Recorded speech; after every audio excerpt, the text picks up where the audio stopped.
clean filth. That's another thing that is definitely, the West has seen that and wondered why. No, that's why you did that. Blowing things out of proportion. Now, how many people were moved out of their homes, in your estimation?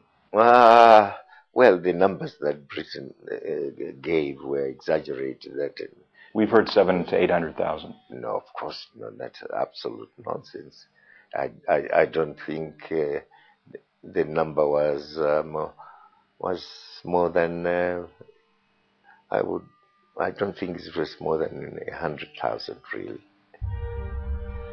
According to human rights organizations and the United Nations, at least 700,000 people lost their homes back in 2005 due to Operation Murambatsvina, or translated literally, Operation Clean the Filth.